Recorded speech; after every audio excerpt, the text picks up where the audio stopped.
Worldwide movement. Peace, love, respect. Big King Sadiq hollering at you one more again. All right.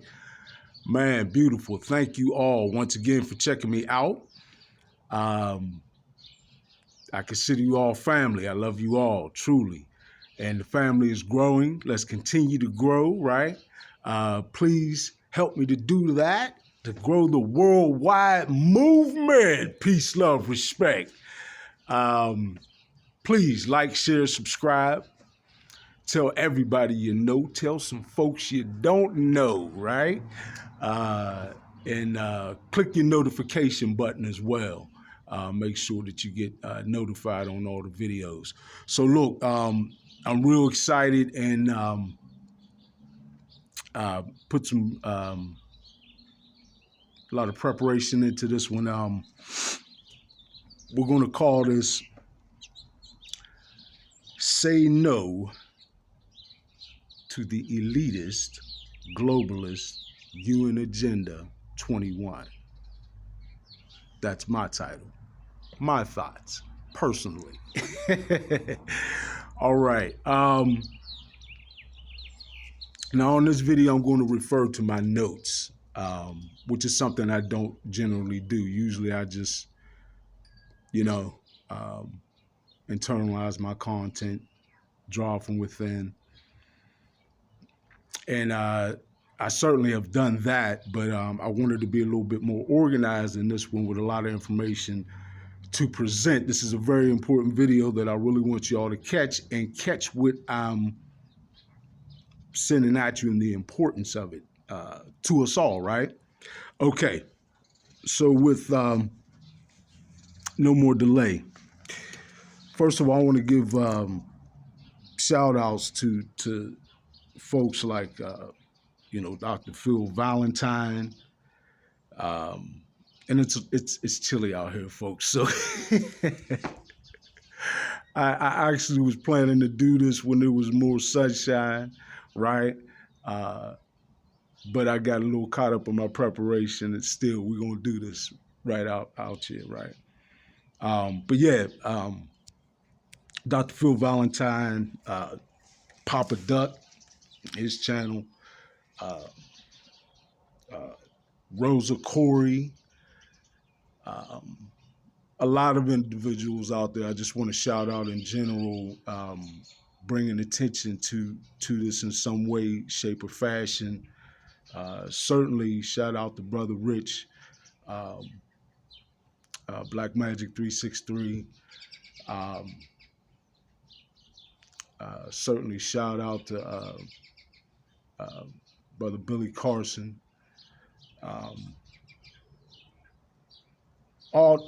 Everybody who's bringing light to this and the complexity of and the depth, right, of where we sit with the efforts of the socioeconomic elite on the planet, who are struggling and scratching and clawing, trying to hold on to that old paradigm, right? You have to excuse me at times. Well, don't excuse me, maybe follow suit, right? Because you can't lose your sense of humor in all this. If I tend to laugh at the drastic, dramatic, up front in your face, bold things that they do, right? As though we're just, they really do think of us as completely ignorant sheeple, right? Just sheep people that they could just steer, blindly, and will never be any we'll always be none the wiser, as they say, right? Nah, bruh. We ain't going out like that. We just not. All right. Channels like Everything Inside of Me, et cetera, et cetera. There's a lot of folks out there bringing attention to this, and I just wanted to quickly shout that out. All right, but I gotta stand up. I was sitting down. So United Nations Agenda 21, and I consider this the elitist globalist agenda, right? First of all, they want to tear down anything that impedes their global vision, right? Like borders, right? Both, all the traditional borders we tend to think of, from hemisphere down to, um, countries, states, cities, counties, etc., all that. In terms of their governance, which is not the same thing as government. Look into that on your own. Look into all of this on your own. Never take my word or anybody's word for anything. Quick reminder. All right. But their governance, they don't want to have anything impeding that, including boundaries and jurisdiction, things of that nature. Those are stumbling blocks that they want to quickly erode away. All right. And part of them doing that is establishing something called regionalism. Okay. Now, in regionalism, boy, it's getting silly. So, excuse me. But with that, just to put it in layman's terms, all right, they're generally aimed at eliminating traditional territories and territorial borders, like I stated, countries, states, etc., cities, replaced by these regions, right, that are described and defined by these boards, right, often corporate / here's where a lot of the hand holding and handshaking is going on in between, behind closed doors, between your elected officials, quote unquote, and these corporations on these boards, right? So on these boards, and I'm using a very generalized term because there are many different types of boards, different labels, etc. So I'm generalizing there. But on these boards where you do have corporate representation hand in hand with often government officials at some level, right? We can be talking about local government, and you know how broad that can get. All right. So these non-elected boards pretty much have their governance, and they pay much less attention, again, to the restrictions like jurisdiction and legalities and public restriction on how and where they operate and dictate policy, right? Basically, they're looking to just eliminate any red tape, quote unquote, in their way, right? Okay, nothing holding them back for this brand of regionalism. And all of this is in a theory where if it were the people who are in sovereignty, they would have far less impeding them, meaning that we don't have the decision-making capability to effectively manage these things in their estimation. Again, the audacity, right? You can't handle managing your own property and lives and business affairs, etc. In their estimation, you're generally incapable and unfit to do so. They are better fit to do so. All right.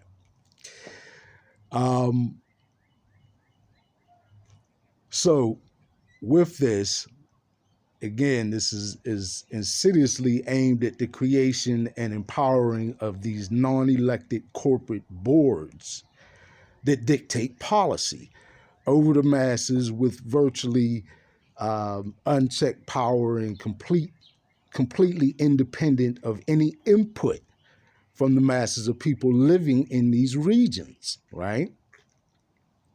In other words, basically totalitarianism, fascism, all of that in these surveillance police state conditions, I'll describe them as, right? Where the people essentially have no more power or rights for that matter. Now, if you pay attention to the further monetization of domestic and geopolitics, it's not really hard to see that handshake between the corporate powers. And I talked about that in various videos. But we all know that, the corruption and how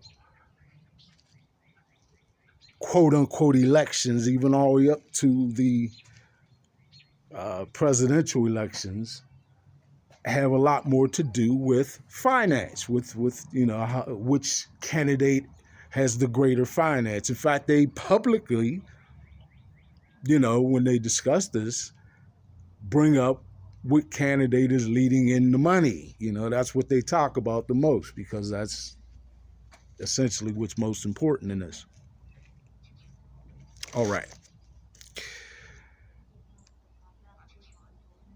So again, it's not hard to see all that handshake that takes place between these really slick double talking elected officials and their corporate interest.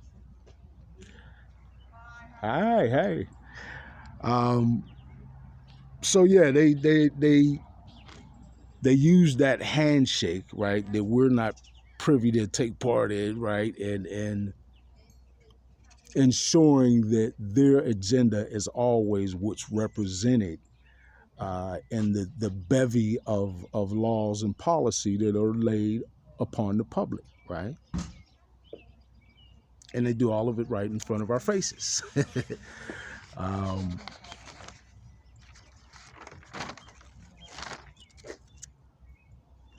So they specialize in really coded, innocent sounding terms like communitarianism. Okay. Now, of course, that's going to be innocent sounding because, after all, we all love the concept of community, don't we? Okay. We're going to break down and get into community a little bit more later. So, folks, we indeed should love and want to protect our neighborhoods, right? Okay, there's a different word. Remember that word, neighborhood? What's the difference between a neighborhood and a community? Communities are constructed things, right? A neighborhood is where you have neighbors, right? I know that's a concept we're vastly forgetting about, right? And all of the connectivity of our own little social standards for how we operate amongst neighbors in a neighborhood, but that's being replaced by community and community standards, which those standards are they created by, representative of, and dictated and or enforced by the neighbors in the neighborhood, or by the community and those who construct and dictate who and what the community is, which is often some small local level or interest of a community, corporate entity, right? All right, we'll get back to that though. But yeah, in these communities where there are actually constructs and where the policies are focusing on shifting power and communicated responsibility away from neighbors and into corporate conceived and planned controlled communities, right? You see that they actually have made the production of these sort of cookie cutter communities a commodity, right? That they easily control. And I mean, they actually control the living standards, often in the form of these small little corporate entities that they call homeowner associations. I don't even have to go into that. There's been a lot of folks who've made videos and talked about, and you probably know folks who complain about the restrictive policies, the invasive policies of many of these organizations. All right. So again, there's that nefarious handshake that goes on behind closed doors, right? And in smoky rooms. All right. Often that's between these ill-intending corporate entities and our unfortunately paid for elected officials. We just talked a minute ago about how the focus is on the money behind the candidates, more so even than the candidates themselves and what they actually will or won't do, quote unquote, in office. All right. So these elected officials, who most of us trust as members or representative government, to have the best interest of the people in mind, right? That's why you generally elect these folks. But rather, you see this is evidenced, right? I don't have to get into this a debate about this. You can form your own opinion about whether or not they have the general interest of the people in mind, or the best interest of those who have essentially financed them, right? Those corporate interests, whether it be in the form of corporate lobbying, whatever. I'm not going to go down that rabbit hole, but we know how that corruption takes place. So they've all essentially assigned in to the implementation of the general agenda of the UN Agenda 21, right? Now, think about it again. This has to be implemented on levels, right? On continents and countries, right? States, cities, etc. And this is how it's done. It's done through your quote unquote elected officials and the unseen handshake with their corporate financiers, right? Those who finance them. All right. So all that takes place, again, that's in front of our face. Many of us know about that corruption, but locally, the way that UN Agenda 21 plays out is they want to focus on implementing policies in line with what they refer to as their 3 E's, right? Economy, ecology, and equity. They're talking about social equity, which again can all be innocent sounding terms. They purposefully design all this to be put into innocent sounding terms. But what we have to focus is on the true intention of this, right? And the true implementation of it. All right. Um, so there's other terms that they often get coupled with that make them more effective in being palatable to the public. Terms like sustainability and sustainable development, right? Which again, all very innocent and good intended in terms of the way they're sounding, but they're truly intended to roll out policies that support things that are not in the best interest of the people who value freedom and sovereignty, right? Um, what instead we see is that, well, better yet, let's give you some of what those who wish to uphold this already agreed upon, right? UN Agenda 21. This is just some of the implementation that they want to see at the various levels I referred to. All right. They want to see things like limited private land ownership, right? Which you can guess those that'll be limited to the socioeconomic elites, right? Along with that, also limited vehicle ownership. Okay, think about that. Think about all these bicyclist groups. Okay, what are they really steering you to? Just saying.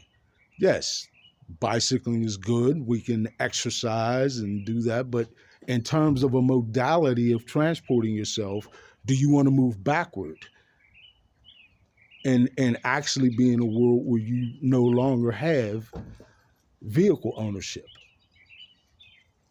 It's part of this agenda. Heavy restrictions on land use, including, right, labeling all homeless people as wards of the state and rounding them up and forcing them into essentially modern concentration camps. All right? Not my terminology. Look into it yourself. They often may be referred to as human settlements. Human settlements. Okay? Take my word for none of this. Research UN Agenda 21. Look into this. And then you can just imagine, okay, there's going to be discussions on how these things can be financed, right? So there would feasibly be some approval of labor in these human settlements or camps, right? What do you think that's good? If you don't see that as a slippery slope into expansion of slavery, which by the way, folks, there is slavery, actual slavery taking place on the planet in various countries right now, right? Not to mention those specific areas like or specific descriptions like the sex trafficking of women and I don't even want to get into what happens with trafficking children and whatnot. We talked about those dark, ugly things, but that's all part of what fuels the old paradigm. But we'll digress back into this. So remember those 3 E's, right? Economy, ecology, which refers to everything within the ecosystem. Folks, we're talking about their vision in which everything is cataloged Everything is classified and cataloged in terms of ownership and property of the state. We'll get back into that in a second. All right. They want to see, and again, I smile at the audacity of these things, but they want to see heavy restrictions on water usage and access. All right, water usage and access. Heavy restrictions on energy usage, production, and access. All right. Heavy restrictions on transfer of wealth and property. We're talking about state/corporate boards that would be directly dictating what family can leave wealth, assets, property, anything to their children, to the next generations. Think about this. So they want to execute a complete erosion of human rights to near non-existent when it's weighed up against community policy, right? And who's constructing and defining what the community is? These boards, these unelected boards, right? Remember these homeowners associations, again, or small corporate entities, and all just different examples of these boards, and often examples of how they'll be carrying, or they want to carry out this agenda at local levels. They also want to quickly eliminate quote unquote middle class living standards, particularly in the US.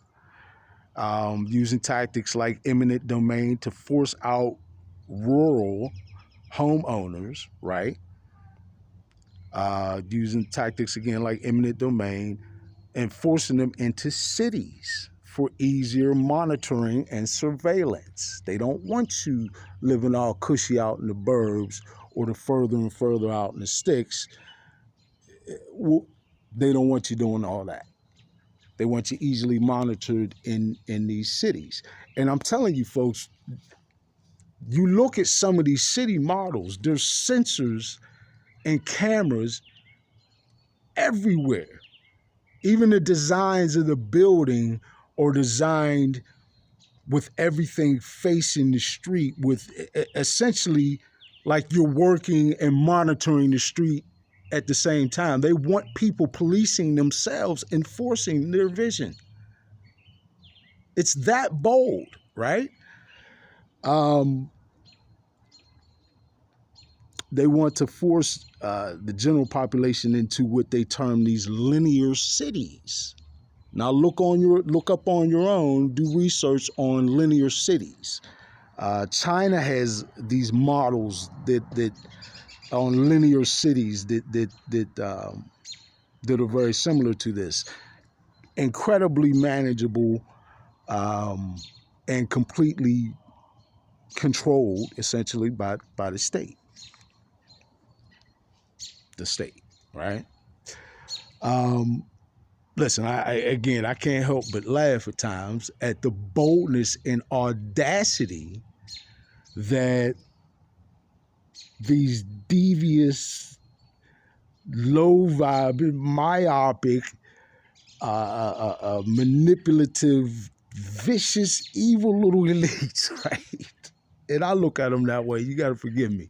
I'm an old soul, right? And at times,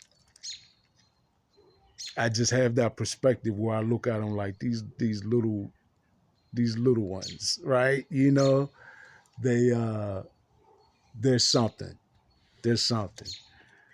Um, to think that we would just sit back and let all this be rolled out right in front of our face, that I'm going to sit back and let it be rolled out. Nah.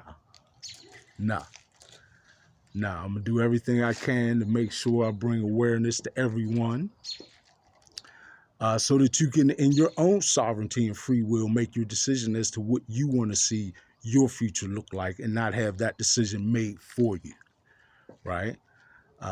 Because none of this happens if you say no. And if you do not comply, right?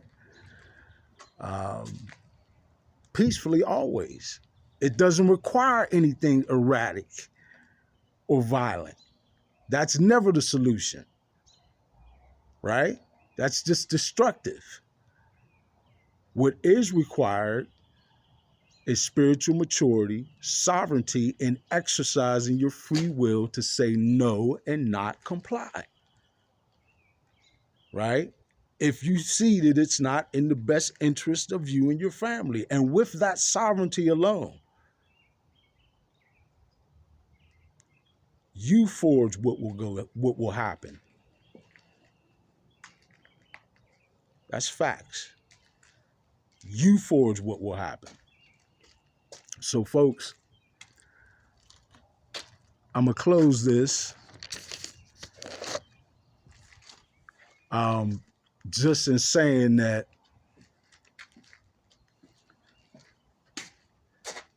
sovereignty is really at the heart of this. How do you want to live? How do you want your family to live, your children, your grandchildren, etc.?